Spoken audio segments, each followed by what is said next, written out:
Bueno, Katiuska, lo primero, y creo que es importante señalarlo, es decir que en nuestro caso la Asociación Nacional de Periodistas del Perú no fue convocada a esta reunión, ¿no? Nosotros hemos ¿Y por seguido, qué no, bueno, Zuliana?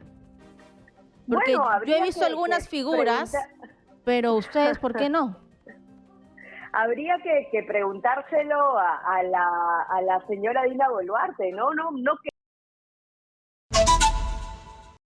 Inés, presidenta de la Asociación Nacional de Periodistas, a la cual le doy la bienvenida aquí en Exitosa. Muy buenas noches. Sí, muy buenas noches, Katiuska, un gusto estar en comunicación. Gracias, Zuliana, gracias por esta entrevista. He escuchado algunos comentarios de la población y quiero comentártelos, ¿no? Por ejemplo, seguramente la presidenta ya compró a los medios de comunicación, por eso que da entrevistas, y es que la gente se quedó con la imagen de que un presidente, un mandatario no dialogaba con la prensa, porque la imagen que dio este mandatario es que la prensa quería dinero a cambio de difusión de la información del trabajo que él realizaba. Sí, bueno, sin duda estamos probablemente viviendo uno de los momentos más complejos en la relación entre prensa y población. Yo hace muchos años no veía una fractura tan profunda en los temas de confianza, y esto creo que hay que darle una mirada desde varias perspectivas, pero me atrevería a decir de que probablemente hay dos que están incidiendo en esa fractura, que es real, que está ahí. Y una sea el cómo ha calado el permanente discurso estigmatizante al que venimos siendo sometidos como prensa en general desde hace meses y probablemente más de un año, desde la campaña electoral. Y antes, en algún momento decíamos que esto de prensa mermelera, prensa basura, prensa vendida, ni siquiera venía de la época solo del gobierno del señor Castillo, lo veníamos arrastrando desde gobiernos anteriores, adjetivando la labor de prensa. Esto cala, ¿no? Esto llega a calar en la población, no se queda solo en un discurso cuando viene de quienes tienen altas responsabilidades en la nación. Pero el otro factor que tampoco debemos ser ciegos para no ponerlos en el análisis sobre la mesa es de que a la prensa, especialmente nacional, especialmente y particularmente a varios canales de televisión, de señal nacional, les ha faltado un ejercicio de autocrítica de cuál fue el papel durante la campaña electoral, pero también incluso el papel de las últimas 3 semanas de protesta social, ¿no? Creo que la prensa y desde la Asociación de Periodistas hemos dicho constantemente, necesitamos que en una coyuntura de protesta social las coberturas sean equilibradas, de que no se estigmatice tampoco a un buen sector que está ejerciendo derecho a la protesta. Por supuesto que hay que focalizar también los actos vandálicos, y nosotros mismos los hemos denunciado desde el gremio. Uno puede ser crítico individualmente, colectivamente, de algunas líneas editoriales, de medios de comunicación, pero de ninguna manera se puede justificar de que agarren a piedras sedes como las de Panamericana Televisión, Américo, que pretendan incendiarlas, como sucedió con el canal de televisión CTC en Cusco, ¿no? La crítica en una democracia se canaliza por otro tipo de canales, y esas dos cosas, solo por hablar de dos factores, ese discurso estigmatizante que ha sido permanente durante la época del gobierno del señor Castillo, pero no solo durante ese gobierno, y la falta de autocrítica también del ejercicio desde el periodismo en el último año y medio, son dos factores que mantienen un clima muy, muy hostil contra la prensa a nivel nacional, ¿no? Así que ese es un primer escenario que es importante ponerlo sobre la mesa y que a nosotros nos gusta revelar, porque probablemente buena parte de las 57 agresiones que nosotros hemos registrado a nivel nacional en las últimas 3 semanas en todo el territorio nacional, especialmente Lima, Cusco, Apurímac, Ayacucho, sean producto de este tipo de situaciones, ¿no? Saludo tus palabras, de verdad, Zuliana, porque creo que nos toca hacer meas culpas y nos toca rectificar el camino que han tenido algunos medios de comunicación. sobre todo con la falta de empatía para darle la cobertura a lo que venía ocurriendo. Cambiabas y veías que había otro tipo de contenido y no lo que la gente necesitaba. Yo quiero, por favor, que me digas cuál es el resultado de la reunión que han tenido con la presidenta de Transición, Dina Boluarte. Bueno, Katiuska, lo primero, y creo que es importante señalarlo, es decir que en nuestro caso la Asociación Nacional de Periodistas del Perú no fue convocada a esta reunión, ¿no? Nosotros hemos seguido... ¿Y por qué no, Zuliana? Porque yo he visto algunas figuras, pero ustedes, ¿por qué no? Habría que preguntárselo a la señora Dina Boluarte, ¿no? No queríamos pensar de que es porque...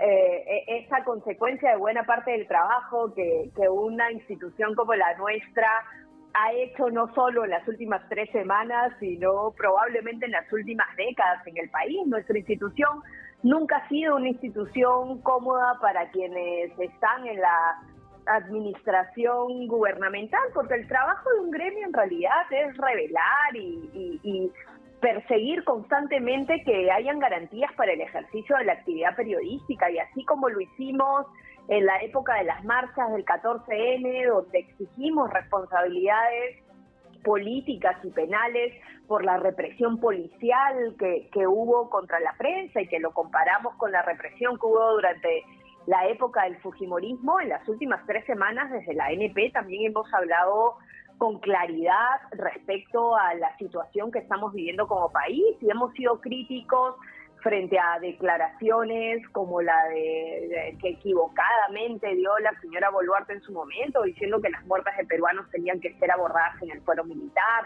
O sea, una institución como la nuestra, ante esos temas, no se mantiene callados, ¿no? Nosotros no queremos pensar, Katiuska, que la ¿no le gusta el cuestionamiento?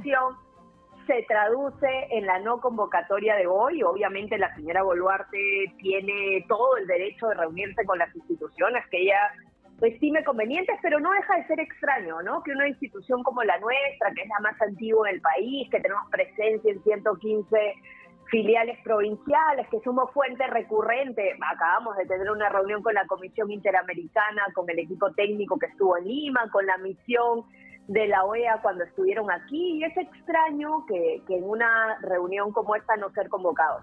Pero ojo, no es un reclamo ni una necesidad de reunirnos con la presidenta. Es más, en estas circunstancias particulares, lo más probable es que hubiéramos valorado la conveniencia o no de acudir a una reunión de esta naturaleza, pero sí me gustaría, y por eso quería hacer la aclaración de que nosotros no habíamos estado presente en la reunión. La reunión ha sido particularmente con el Consejo de la Prensa Peruana, que una institución que representa a los propietarios de los medios de comunicación, buena parte de los propietarios de los medios en Lima, y con la Orden Profesional, con el Colegio de Periodistas. Sin embargo, hemos seguido, Katiuska, las declaraciones y hemos visto con alarma algunos anuncios al final de esta reunión con los que realmente discrepamos, ¿no? O sea, nos ha alarmado en algún momento escucharle a nuestros colegas y esperamos que haya sido un poco la impronta del momento más que otra cosa,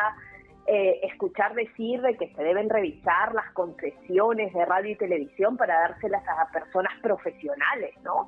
Eso atenta contra un derecho fundamental, y creo que la pasión del momento no nos debería llevar a hacer, en contextos además como los que estamos viviendo, ese tipo de declaraciones que pueden llegar a ser temerarias, ¿no? Vivimos en un país en el que no solo los profesionales, ojo, son el único sector, y te lo dice alguien que está titulada de periodismo, pero creo que hay que ser conscientes de que una sociedad no está compuesta solo por profesionales, ¿no? O sea, los sectores gremiales, los trabajadores y trabajadoras tienen igual facultad de poder acceder y competir en las subastas de concesión de señales de radio, televisión, del espectro radioeléctrico a nivel nacional. Nos ha parecido preocupante escuchar a nuestros colegas del colegio hablar de esta necesidad de que se otorguen las licencias a gente profesional, ¿no? Cuando ni siquiera en el tema propio de la actividad periodística, una de las cosas que en Perú prima fundamentalmente es el derecho al trabajo. Ya varias veces hemos discutido los temas de que un cartón de una universidad, y subrayo, te lo dice alguien que tiene el cartón y tiene incluso estudios de posgrado, pero un cartón de una universidad no te garantiza un ejercicio ético. Y Creo el que peso hay del que periodismo ciudadano, ¿no? Hay que recordar que muchas veces la fuente es la población y tiene derecho a expresarse. Te escucho con mucha preocupación, Zuliana, y estoy muy sorprendida con tus palabras, de verdad. Y es que por eso es que hay un sector de la población indignada con el periodismo y generalizan y piensan que todos somos lo mismo. ¿Por qué crees que hay esta crisis? Porque para mí estamos en una crisis como periodismo, como prensa nacional. Solamente los rostros de los grandes medios de comunicación, no hay más medios. ¿Dónde está la prensa que está en provincia? ¿Dónde están las otras radios, los otros medios de comunicación? No hay voz, no hay un sector que los sigue, que los escucha. ¿Por qué esa segmentación? Porque he visto caras bien conocidas, ¿no? Caras comerciales, ya sabemos cuáles son. ¿Y qué hay con los demás? Yo considero que estamos en una crisis importante en el periodismo, probablemente, y lo hemos dicho desde inicios de la campaña electoral última, y no hablo de la presidencial, no la de la regional municipal, a nosotros nos retrotraía probablemente a la crisis más reciente, que fue la de fines de los 90, ¿no? O sea, el periodismo ha tenido como dos quiebres históricos en la época reciente. Uno ha sido cuando todos vimos esos vladivideos con los dueños de los medios recibiendo el dinero en costalillos en el servicio de inteligencia, y tuvo que haber en ese momento toda una recomposición de lo que era el periodismo, recuperar la confianza en la gente. Esto pasó, por supuesto, en seguir procesos penales por quienes habían vendido las líneas editoriales, pero también por exámenes de mea culpa de los propios periodistas en ese contexto, ¿no? Y después de esa crisis de finales de los 90, probablemente la que tenemos hoy sea una de las crisis más profundas, ¿no? Nunca habíamos estado, y hablo del sector, ¿no? Porque lamentablemente la gente nos mete a todos en la misma bolsa. Y lo digo desde una institución que a veces denuncia la agresión de un periodista en Tacna y publicas esta alerta en redes sociales, y lo que tienes en redes en 5 minutos es bien hecho, prensa mermelera, prensa golpista, y dices, oye, estoy hablando de un colega, de un reportero autogestionario que realiza casi el periodismo por vocación en Tacna y que lo agredió una autoridad corrupta por hacer una denuncia periodística, ¿no? Pero ha calado ese discurso, o sea, esto de toda la prensa es prensa sicaria, mermelera, se vende por publicidad, y eso nos sitúa en una crisis profunda, Katiuska, y el problema es que para salir de esa crisis nos tiene que pasar lo mismo, el mismo proceso de recuperación de la confianza que vivimos de los 2000 para adelante, de volver a confiar en nuestras instituciones. Tenemos que volver a confiar en la institución periodística, pero esto solo será posible si como medios, como sector, se es capaz de quienes tienen las principales responsabilidades en no haber garantizado debate democrático, que fue lo que dijo el relator de la OEA cuando estuvo en Perú. Los medios tienen que reconocer, especialmente los medios de alcance nacional, que no garantizaron debate democrático en la última elección presidencial. Y que esa actitud de la que no se ha hecho un mea culpa, porque recordemos que incluso llegaron a salir colegas de equipos periodísticos completos, como se dio en Cuarto Poder, que hoy llevan una iniciativa informativa bastante exitosa como es Epicentro, porque el periodismo de calidad siempre va a enganchar con la ciudadanía, pero no hemos visto mea culpa, y eso hace que día tras día el hecho de que en estas 3 semanas de convulsión, en los dominicales del penúltimo fin de semana, no viéramos una nota sobre las víctimas, ¿no? En un país en el que en ese momento habían fallecido 20 peruanos, no podíamos hacer una nota sobre las víctimas en un dominical, ¿no? Eso la gente no es tonta, ¿no? Y la gente ahora tiene diversos canales de comunicación, y la distancia con la prensa se profundiza, y lamentablemente eso le hace mal a todos, porque al final el reportero, el reportera que está en calle, a ustedes les pasó con la unidad móvil de Exitosa ahora, estaba alguien que además en el sector apreciamos mucho, que era el conductor de Exitosa en ese momento, que se salvó prácticamente Víctor Noli sobre la marca de ser volcado junto al auto, a la unidad móvil, y qué culpa tiene el compañero que estaba conduciendo la unidad móvil, ¿no? O sea, al final nos meten a todos, ya no distinguen si es prensa que incita a la violencia, que estigmatiza, o es alguien que está haciendo de manera adecuada su trabajo, y eso es muy riesgoso, ¿no? No quiero ir, Zuliana. Mea culpa. Se ha dejado de seguir un código de ética profesional, porque todos nos seguimos según el código deontológico de la ética profesional. ¿Cómo se hace una cobertura frente a un sismo? ¿Cómo se hace una cobertura frente a una protesta? Sabemos que es clarísimo que no podemos estigmatizar. ¿Cómo se hace una cobertura para dirigirnos a autoridades? Y yo he escuchado a algunos colegas con mensajes bien racistas y también de odio, discriminación y segmentación entre peruanos. Y eso también ha sido, por supuesto, digamos, alimentado por las anteriores autoridades también, pero el mensaje de racismo ha sido alimentado por ambas partes. Y no hay quien fiscalice también eso. Y hay gente que dirá, qué positivo que la presidenta esté hablando con la prensa, pero no con toda la prensa. Porque no es solamente un medio o los conglomerados de los medios, sino hay otras voces también que deben ser escuchadas y voces que cuestionan un poco más de repente y tiene que escuchar a todos.